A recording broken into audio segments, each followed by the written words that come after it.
So if you think about it, you know, how are you feeling? Are you, like, instead of just like, okay, so if unfortunately we were all on a boat or on a big ferry or something, or a cruise ship, let's make it nice if we're imagining, we're on a lovely cruise ship, walking around with these kind of outfits. Maybe even a yacht. Let's go all out. We're a private yacht. But it's massive. not ours. It's like a city. You wouldn't want to have to do with the looking No, after and the maintenance. Rental only. We've rented it. Yeah. It's our rental, and you're all on board with us. Yeah. And it's calm seas. And it's calm seas, and it's off somewhere in the Mediterranean. And you know, the autopilot is steering. So we've the boat. got some. Yeah, there's a really lovely captain who tells wonderful Who isn't shaggy drunk. dog stories. Yeah. Who isn't a drunk somehow. Yeah. And we don't have any yacht girls. There's no icebergs in the area. We just have like really nice and, you know, wholesome people who want to have good fun. Yeah. You know. A light-minded community. And all right, so yeah, I'm here. Mm-hmm. Suddenly we hit an iceberg in the middle of the Mediterranean. I don't know how it happened, but we hit an iceberg. Yeah. And just one of those sneaky icebergs that just float around in the Mediterranean waiting to pounce. Yeah. Anyway, the boat, the yacht breaks, because that's what they do. They just go like paper, and we're all in the sea. Yeah. Like, what's the first thing you're gonna do when you can't like save anything from the boat? You've got the little, maybe you have a life jacket on, maybe you don't, and you've looked after your dependents, so you don't need to worry about other people. But just for you and yourself, what's the first thing you do? Well, you wouldn't be doggy paddling the whole time, because that just uses all the energy in the world. You don't really know where to go, so you wouldn't be like, you know, front crawling it at speed. What would you do? Naturally, instinctively, you'd lie on your back and just do a bit of, you wouldn't even back crawl, because you don't know, you just take a minute. So you just lie flat on your back, super chilled, super relaxed, you know. Surrendering to the sea, exactly. And none of us do that. And the guiding current. And that lovely guiding current, which knows far more than we do about which way to friggin' go, because we don't know poop. But no, we're just floundering around, splishing, sploshing, doggy paddling, going round in a circle, making waves, pulling other people down. Yeah. For what? So we can just continue this existence of being half drowny? Like, that can't make sense. That's not right. Floundering existence just ain't fun. It just is. Do you know what? Not once have I ever heard that it was fun. No. It's not good. So I suppose we've given that analogy for you to get a feel of, to zoom out. It's doing that separation of the observer, and not just reality, story, self, any of that stuff. It's to give you a space where you can breathe in between. We're giving you a little oxygen tank, one of those James Bond ones that you just do that. Just in your mouth. Just in your mouth, and somehow there's a tank that's providing oxygen for 20 minutes. We just want to give you that space for you to go, well, what is going on here? You know, like, just to go, like the cartoons, like, what? So just to give you that kind of objective point of view, because the problem with being is that we're just caught in this little subjective sphere where we only know what it's like to be ourselves, which is great and fine and dandy. But when you're just having, thank you very much, my darling, when you're just having that 1 degree perspective, it's really hard to see other people's perspectives, and it's hard to see the whole valley. Still warm, it's lovely. Yeah. So what we're trying to do is give you guys a more of an objective an ability to give yourself more of an objective perspective, because everything that we're saying here to you guys today, and all the other days that we've come out into the no longer windy woods, these are just our own little, as we've said, our little 2 cents that we found along our little own shortcuts personal path. But these are just, there are little shortcuts, or we're hammering a little railing with the rope. Yeah. You guys don't need to, if it doesn't speak to you and doesn't mean anything to you, then it doesn't, and that's cool as well. Everyone has their own way up their mountain of self, or whatever you want to call it. But we just want to try and gift a different perception, not just even perspective, but perception for you just to kind of go, like, that's the biggest gift that we could give people, is just that feeling of where you go, oh, like in some really clever films when then you realize something huge at the end and your whole perspective shifts completely, that you're just like, oh my God, now I see. And that's what we're trying to do. You wouldn't want to go back and watch, have to redo your life story having found all this out at the end. you want to be able to go apply it now and just have a better run, or not. Absolutely. That's what we're trying to do. Because, we're all just trying our best. No one knows. Even the people that give off the impression that they are experts, no one is an expert. No one is an expert at life, at living. We're trying to be an expert at our own life. Yeah. But because they're changing all the time and they're not this static thing, it's really difficult, and we're growing, and there's other people who are also evolving and changing, and it gets really complicated. And even though life is so simple, it is super convoluted sometimes. And all we can do, I think, is by giving ourselves a bit of a space where we can just stop and look and understand and see. And everyone's going to see different things, but at least if we can give ourselves that. Lovely observation. Anyway, should we move on to the next, the next wonderful, the shell. this beautiful shell that we have. I've got the conch. I've got the conch. It's mine. Okay, you've got the conch. I do have the conch. Oh, it's so lovely and smooth, guys. It's so nice. So what I want to say about this conch is, inside used to live a very, I wonder if my voice sounds cool, very soft and delicate creature, I believe. Invertebrate. Actually. I'm actually completely just guessing. This couldn't be a, to me anyway, it doesn't matter if I'm wrong or right, it doesn't really make a difference. No help over here, I'm afraid.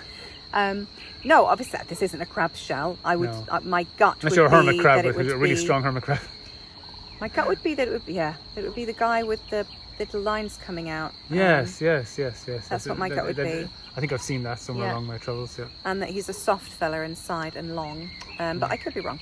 But anyway, inside many shells, what are there? There are creatures that are not shell-like. They are not tough, but they are very, very soft and delicate and vulnerable. So, why is this shell analogy so important? The shell analogy is so important because this is us. This is exactly us. We are showing each other 99% of the day. Some people 100%. Some people maybe, if they're lucky to be in a relationship with somebody else that they can be their open selves to, then obviously it's more. Mm-hmm. But for the majority of the day, a majority of people's lives, this is who they think they are, and this is who they're showing to people. So this is a kind of, I mean, it's beautiful like that. Mm-hmm. But it's sharp, it's brittle, it's spiky, it's hard, it's not nice, and it's completely different to the creature that inhabits this home. Soft soul inside. Which is like us. And what we've done is, when we were children, we didn't have a shell. So we just had our little soft selves, which then we got bashed around and beaten around by other shells. We Fair enough. Come here and I get you. Come on. And we got hurt, we got hurt a lot, not just physically or mentally, but mainly emotionally. We got hurt an awful lot. All of us did. No matter how beautiful our upbringing has been, we've all been bashed around in the washing machine of We're living in an mankind. unconscious paradigm, so it's everywhere. unavoidable. Yes. And so what happened is then slowly, like this shell has been made slowly, layers of it were made inside, and then as new layers were made, this old layer, so this is the first, unless there's bits that have fallen off, which I'm sure, I suppose, this would have been the first layer, and you just slowly, you can see the way it's been made and formed. And that's what we've done, is that we've slowly made our shell from when we were young in order to try and protect ourselves, which seems pretty normal thing to do. Survival mechanism. When you are being bashed around at sea with all these other shelled creatures. But the problem is we've done it for so long that we've forgotten that we're the soft bit in the middle of it. We're just basically identifying with this defense shield shell self and believing that that's who we are, which is absolutely ridiculous. Of course we're not. So just like earlier on where we were speaking about you're nice when you're nice and you're bad when you're bad, and a few episodes we said it's nice to be nice, you know. It's that kind of energy where if you're feeling safe, you come out of your shell, you just, like the little guy just kind of slides out, and then you feel okay. When you're not feeling safe, you burrow in deep, you put out the strongest spikes and you fight. And that's what we're doing so often with people we love, people we care about, with strangers, with the world, with people we've not met, even just like polluting, just throwing your rubbish, you know, in places, which luckily people aren't doing as much anymore, but just even silly things. We're basically just going, I don't care, and just showing our meanest self, which is our defensive self, our offensive self.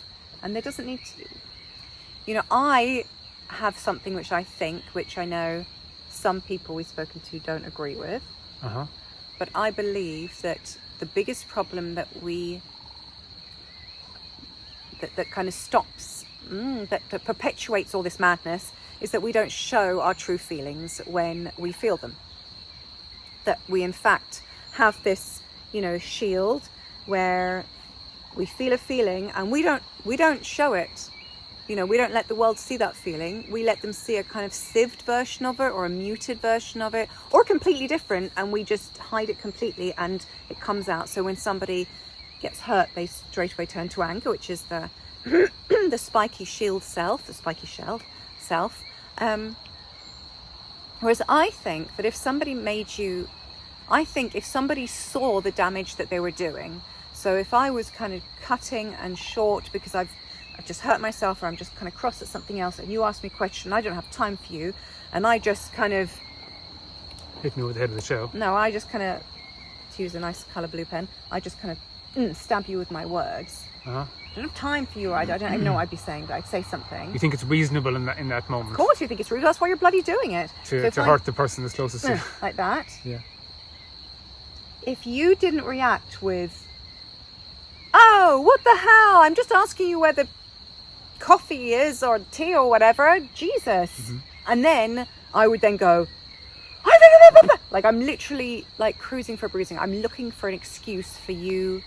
My ego just wants a fight, and it just wants to just eat you, and I'm just wanting it to happen. So I'm baiting you in a way, but this is all completely unconscious. But when I go like this, if you're conscious of it, you wouldn't do it. Yes. But when I go like this, if instead you react with So you're talking about? Or maybe a bit more toned down, like, Right. a bit more of a oof. Oh, more like No, like a feel the pain, like yeah, just like you hurt me. So if you did that, then I would, for me personally, this is just what I believe, is then I think that I would be so shocked that I definitely among the awakening community anyway. This should work quite well. I've seen that how the damage that my unconsciousness has done to somebody I care about.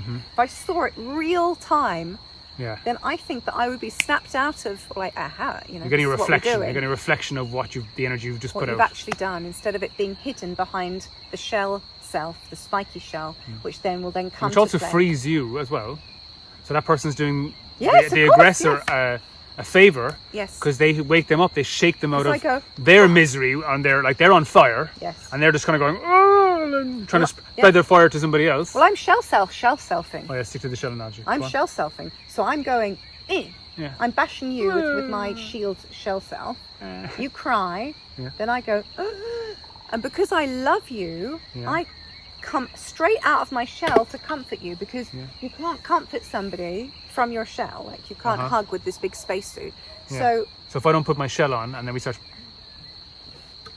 clashing shells, if I just stay soft, so this is like where I suppose the victim can be dropped, the victim mentality or story can be dropped, and you can then instead just stay open and don't go to this spiky shell self-defense, No. then you're going to help wake up the aggressor, Yes. the person who's the villain in this situation. So that's a way to diffuse the villain story. Yes. So this is just what I think. Obviously, it's been pointed out to me that some people would see that as a weakness and an opportunity to stab more, and that some people would then. But I think, sorry. No, please. No, I think as a species, as we become more awakened and we raise our consciousness in this level, then this is definitely something that could be applied, because someone who is looking out for ways to improve themselves and are using methods and are becoming more aware of situations and are more aware of somebody else's energy rather than just their own, would wake up in that situation. So I think this is a kind of as it were, burgeoning. Yeah. Yes. Which we are doing. You know, I really believe that our species we're flowering. We're blooming. We're no question. We're on the way to blooming. Yeah, that's the good news. We are actually blooming because the ego.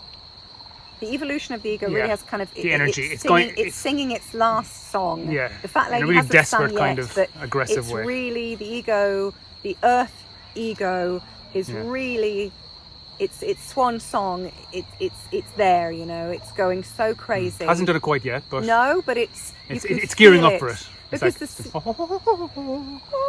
the seed of its demise is carried within itself. For sure. Yeah. You know, just as things become a little bit more kind of wacky, people are just going to be forced to connect more because the only thing you can believe is what's right in front of you. Well, that's funny, because just today I watched this little video. Just today I watched 2 little videos on I watched one that you didn't see actually when you were in the shower. No, when you were helping Kiara with her gardening. Yeah. I watched this very small little video clip from Joe Rogues with I can't remember his name. I believe he was a Japanese computer scientist, and I'm saying scientist because he was talking about this new quantum computer. It was very interesting. Anyway, he was saying some really interesting things about GPT, which we haven't used yet, but it says it's on the chess app. Okay, that it's all plagiarism, you know. And when you look at it in that way, he says it's all just like my students copying from other people and kind of patchworking this thing together. It's not new. It's not creating something from nothing. But this quantum computers will, in a way. It's very interesting. Anyway, but the point that he was making and that Joe was making was very, very, very soon, and the other video that we were watching, actually even more so, is very, very soon we're going to be reaching a critical mass where, because all of this AI jive is not being, and the fact that, you know, somebody could record our faces and sample our voices and then say, you know, be like, chicken poop tea, $95.95. Just send us $50 to this address on the screen. You know, and you know, maybe somebody would be like, "Geez, chicken poop tea sounds kind of interesting. Maybe I should have some." And so then they were saying, basically, this other video we were watching, that we won't know in a very short space of time, because there's no guidelines. There's not even the misinformation. Where are the misinformation police when you actually need them? There's no structure in place. Pushing their own agenda, I think. Well, obviously, being paid very well for it as well. I'm sure. I'm sure. It can be quite lucrative. But it's very expensive to live in those kind of places. So even, I don't know, that doesn't matter. With this, in this year, basically, we could get to a situation where you can really, and we already spoke about the waters being quite muddied with people's opinions being confused with fact and all these kind of things, and who shouts the loudest, and all. You don't know what's what. And now with the chat DBT that can do 1 million articles on something that's complete rubbish, the facial stuff, that we won't know what to believe. Like, that's really interesting place to be, that we won't know what's real on the internet, which I think, if we want to use the seed of its own destruction within itself analogy again, then how would you know what's real? the only way you'd know what's real is by leaving the cyber world, which I know would be very hard for some people, and to physically experience reality for yourself. to go and meet people and then use your instincts to see if they're being their fake, false shell self, or if they're being their real, true, soft, vulnerable selves. And you'll know when you speak to somebody if they're being real or not, you know. And so that's kind of interesting that we've been speaking a lot about this kind of idea of connectivity, that we're all the most connected we've ever been, yet we're actually the most disconnected that we've ever been as a species. That this could be then the kind of the hyper evolution of technology could lead us into a corner where we have no actual choice but to go out and start actually getting up from the sofa and start meeting people, not just in bars and saloons, but actually, or clubs or whatever, but actually going to meet people to talk and discuss and be together and, you know, share like-minded ideas and work on these self-improvement projects, which is our own selves, you know, and help one another up the mountain, because that's what we're here for, guys. You know, we're here not just to climb, but just to help each other, to help one another, like recipes that get passed down, like all these amazing recipes that you can go to any restaurant near you. These recipes, very rarely is one completely brand new recipe just been created by the person, the chef in that restaurant. Like, everything has been passed down from people who have passed it down from, you know, relative blah, blah, blah, blah, blah. Like even some of the Italian dishes, they're so, you know, Italian food is, you know, arguably the best in the world. I think it is, but anyway, arguably. The French would have something to say about that. Of course they would. But it's all poor people's food. This is all food that, because they couldn't afford proper cuts of meat, because they couldn't afford to have full of butter and cream and all these amazing things, they had to just make do and say the classic lasagna is the poor man's dish, you know. They had to have little bits of meat, little bits of mince, because they couldn't get the whole steak, so it had to be little bits.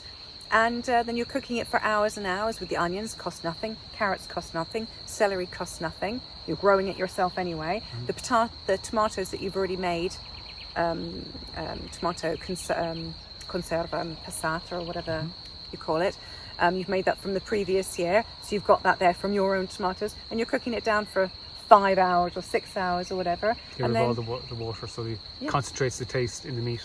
And with a bit of milk and a bit of wine, red wine or white wine, and then your pasta is just water and flour, and maybe you'll put an egg in because you've got your own chickens anyway, so you'll lash your egg in there to make it a bit more nice. Then you've got your bechamel sauce, which is just the milk from the lads down the road, a tiniest bit of any kind of oil, butter preferably, but any kind of oil, a bit of nutmeg, which you'd have anyway, and Is this another bit of bit of flour. in the That was kitchen? another in the kitchen, but you know, here we have to use our imaginations, people, which we spoke about the other day, which is really something we should be using more often. But even a Sicilian dessert, sorry to cut across you, No, like I'm cannolis. done. Like that's sheep's cheese, where we're wandering, or goats or whatever, but sheep's usually. Yeah. We're wandering the hills. There isn't like lush pastures of grass and all that kind of stuff. You've got the scorza, like the skin of the rind. agrumi, the rind. The rind of citrus the, rind, of that, because they it's the preserve. waste, you know, if you like. Yeah. When you've We've taken the juice, you then keep the rind, you Run cut it up and into small cut them little into smaller things, and then boil it pieces in and sugar so on, water, So, jar it. And then of course the wafer is just, what is it, egg white or something? I think it's curled. egg white, flour, and But it's like very something basic else ingredients that anyway I to make can't- something yes. absolutely delicious when you Sugar. put it all together. And they just had to make do. So the because peasants, you're using your imagination, yeah, you're you've being had to use it, creative, and then you because feel you're being good. forced to Yes, make something ordinary extraordinary. necessity is the mother of All invention. all invention. It's getting dark, Francesca. It's getting a bit dark, my love. We're losing the light.